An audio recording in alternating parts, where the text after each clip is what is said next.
biar dapat buku nikah. Setelah itu udah tuh sah kayak pernikahan biasa. Diakui negara Diakui negara, keperdataannya, warisan, hibah, nafkah. Nah, nafkah itu bisa diberikan haknya lah kira-kira seperti itu. Tuntutan waris apa udah bisa ya. Iya. Memang udah tercatat di Betul. Tercatat ya. Nah, Pak Ustadz udah lengkap nih, mau ditambahin nggak? Ditambahin nggak kira-kira? Ya, tambahkan juga sedikit. Memang solusinya betul kata tadi Pak Deradi, kalau dia mengadakan nikah siri bawa tangan, solusinya adalah mengadakan isbat nikah di pengadilan agama. Ya, tentunya proses-prosesnya mereka harus daftar tadi di pengadilan, jangan lupa bawa KTP, kakaknya, terusnya KTP, terusnya permohonan juga. Surat permohonan ya. Terusnya biasanya kan di waktu dia nikah itu kan ada walinya ya, ada saksi. Iya. Nah itu ada dokumen juga dia untuk sebagai data dukung untuk dia mengajukan isbat di pengadilan. Kemudian setelah itu persidangannya nanti dilaksanakan beberapa kali, di sana diperiksa sama hakim. Nah, nanti ada putusan tadi keluar. Nah, nanti akan keluar surat isbat nikahnya. Nah, disitulah dibawa ke KUA, kemudian setelah ada pengesahan nanti di kantor kelurahan nanti KTP-nya kan dilaporkan tuh ya, jadi berubah dia. Jadi tadinya tidak tercatatkan itu, jadi sekarang sudah nikah gitu, kawin di keterangannya. Cuman saya ada pertanyaan sedikit nih dengan Mas Sudaryadi terkait nikah siri juga nih. Kalau dia kan ada tuh katanya bisa nikah siri, dia udah nikah siri terus bisa dicatatkan di kakak gitu. Apakah langsung bisa begitu dicatatkan di kakak juga, bisa diurus di kelurahan atau gimana? Gimana tuh? Betul. Oh ya, bisa langsung ya. Iya ya, belum lama ini memang kalau misalnya dari Kemendagri ya, bahwa nikah siri itu bisa diterbitkan kakak gitu. Diterbitkan kakak. Ya, jadi di kakak itu ada nomor kakaknya, suami istri, hanya di situ tertulis perkawinan belum tercatat. Perkawinan belum tercatat. Dan ini hanya untuk mengetahui bahwa sudah ada perkawinan saja, tapi belum tercatat. Nah, terkait keperdataan belum berlaku, pajak warisan itu tetap nggak bisa diberikan haknya, hanya baru tercatat perkawinannya, tapi istilahnya perkawinan belum tercatat negara, tapi sudah ada perkawinan lah, kira-kira seperti itu. Terjadi perkawinan, tapi belum tercatat. Tapi belum tercatat. Nah, akhirnya secara keperdataan pun belum berlaku seperti itu. Tapi dia sudah bisa buat kakak ya, ya. Nah, kalau biasanya, kalau nggak salah ya, kalau sudah seperti itu nanti KTP itu berubah statusnya. Katakanlah tadinya kan pelacang nih, padahal nikah siri, kemudian ditetapkan tadi status KTP-nya tuh jadi menikah gitu. Ini jadi problem. Sebenarnya jadi problem. Jadi misalnya gini Bang, ketika perkawinan siri yang tadi tuh ternyata KTP-nya itu berubah jadi menikah. Nah, jika dalam rumah tangga itu terjadi ketidakharmonisan, akhirnya bubar nih, selesai kan sebenarnya kan. Tapi kemudian si perempuannya mau menikah lagi, ditolak sama KUA karena KTP kamu menikah. Nah ini problem nih, Nah ini ada solusi juga Bang. Jadi ini banyak juga pertanyaan seperti itu.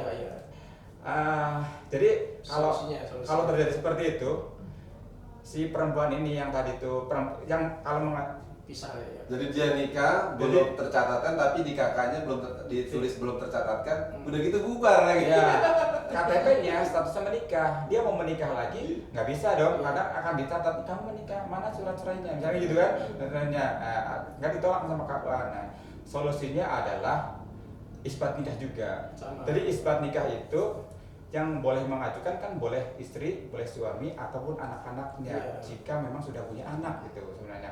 Nah kasus yang kayak tadi bingung kan misalnya, loh saya ini nikah siri, gitu ya nikah siri, ya tapi kayak ini menikah. Nah caranya itu isbat nikah, tapi namanya langsung isbat cerai gitu. Ya jadi mengajukan di pengadilan isbat nikah ya. Disahkan isbat nikahnya, tapi langsung isbat cerai biar dapat putusan cerai untuk nikah yang baru. Sekaligus. Jadi biar dapat putusan cerai untuk pernikahan yang baru tadi tuh. Nah, ketika pernikahan yang baru dengan suami yang baru bawa akte cerai itu disetujui oleh KUA. Itu agak rumit. Dia banyak pertanyaan. Ini ditolak. KUA kan akan lihat kan statusnya menikah. Nah, solusinya itu isbat nikah sekaligus isbat cerai biar dapat putusan cerainya untuk sebagai syarat menikah lagi. Jadi dua permohonan ya. Iya, tapi nanti kan penetapan dulu sama langsung putusan cerai. Otomatis kan pengadilan nggak akan mengeluarkan cerai dong sebelum pernikahan sebenarnya disahkan gitu kan. Tadi isbat kan mengesahkan tuh. Langsung cerai tuh, ya bisa itu. Kalau ada kasus seperti itu bisa, tidak harus juga menghadirkan suami yang sudah kabur kemana nih misalnya. Ya, bisa kasusnya seperti itu. Nah, itu sebenarnya dampak-dampak dari perkawinan siri tadi kan. Perkawinan siri kalau terjadi suaminya pergi, terus kemudian udah ada anak lagi kan, istri tidak kerja misalkan kan kasihan kan, nafkahnya ada. Akhirnya misalkan istri bisa terjadi kesengsaraan dan sebagainya kan. Ini memang perkawinan siri kalau secara surveinya banyak merugikan perempuan gitu. Dirugikan perempuan karena kan bisa jadi suaminya pergi dan dia nggak bisa nuntut. Ketika ketemu suaminya pun dia nggak bisa nuntut nafkahnya, warisannya nggak bisa, ini kerugiannya. Makanya kita sebagai penyuluh tentu tidak menganjurkan masyarakat untuk nikah siri. Nah, sekarang dampaknya itu, dampaknya sangat luar biasa ya. Ketika belum terjadi nikah siri, kita sangat tidak menganjurkan untuk menikah siri. Meskipun macam-macam sih alasannya sih orang nikah siri, salah satunya misalnya menghindarkan zina tadi kan, zina. Tapi ya itu tadi kita sampaikan ya, kalau terus suaminya baik-baik misalkan gitu kan, mau menikah sebulan, alasannya udah nikah siri dulu deh, ntar tahun depan atau beberapa bulan kemudian kita nikah resmi. Kalau suaminya modus, satu bulan kabur deh. Itu pun perlu dijaga oleh. Karena yang banyak dirugikan ya yang kaum wanitanya ya. Yang dampaknya untuk dia ya. Ini kan memang ya tidak dipungkiri, ini kan terjadi nih, masih ada lah masih terjadi. Nah ini terkait dengan ya mungkin Bapak selaku penyuluh hukum ya, kira-kira nih apa sih edukasi seperti apa untuk meminimalisir terjadinya nikah siri ini? Ya kembali tadi tuh, mungkin kita bisa memetakan dulu ya kalau mau seperti itu. Selain kita misalkan bisa dilakukan secara digital seperti ini, barangkali kita bisa petakan nih daerah-daerah mana yang banyak nikah sirinya gitu kan ya. Memang sebagai penyuluh hukum kita tentu tidak bisa melarang jangan nikah siri, tapi kita lebih banyak menyampaikan dampaknya, dampak buruknya lah gitu, dibandingkan dampak baiknya. Itu saya kira memang perlu dilakukan secara masif gitu, untuk dilakukan penyuluhan hukum terkait dampaknya dari pernikahan siri yang lebih banyak merugikan perempuan. Dampaknya banyak banget lah istilahnya, kalau memang suaminya terus kemudian nggak baik benar maupun nggak benar, karena misalkan benar nih meninggal nih, dia nggak dapat warisan juga, itu apalagi dia kabur gitu kan. Nah itu menurutnya bener pun nggak dapat warisan juga gitu, si anaknya dan istrinya.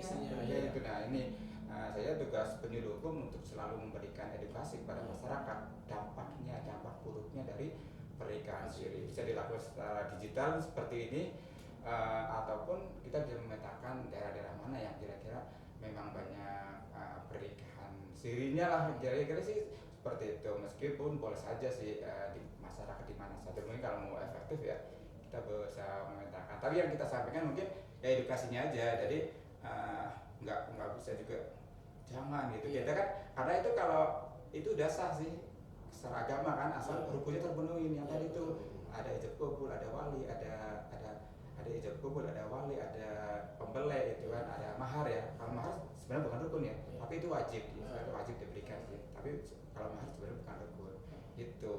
Nah, dapat-dapatnya aja edukasinya gitu. Kalau mereka mau maksa dikasih ya udah bukan salah kita kan gitu. Sampaikan karena sebenarnya kita nggak bisa melarang juga, tapi hanya menyampaikan dampaknya. Gitu sih. Pak Ustadz, ada tambahan terkait dengan edukasi untuk ya masyarakat mungkin yang masih ada atau berani melakukan nikah siri gitu. Makasih. Sebetulnya ini bukan tugas kita penyuluh juga, tapi tugas kita bersama. Nah, di situ juga di Kementerian Agama ada penyuluh agama sebenarnya. Nah, tapi karena ini menjadi tugas kita juga, bagian dari tugas kita, prinsipnya tadi saya bilang atiullah wa atiur rasul wa qul ya'mri minkum. Jadi kita harus taat sama Allah, taat sama Rasul, taat sama aturan Allah, aturan Rasul, dan taat sama aturan pemerintah. Ya tadi dari sudut pandang agama ya betul, kita taat sama Allah, halal benar sah. Cuman kita juga harus taat juga sama aturan pemerintah. Kenapa? Yang dirugikan tuh sekali lagi tadi yang dirugikan besar adalah perempuan. Sedangkan Islam dan negara kita menjunjung tinggi harkat dan martabat perempuan gitu. Apalagi sudah punya anak. Iya, apalagi sudah punya anak gitu. Jadi agama dan negara kita aja mengangkat tinggi derajat perempuan. Jadi nikah siri ini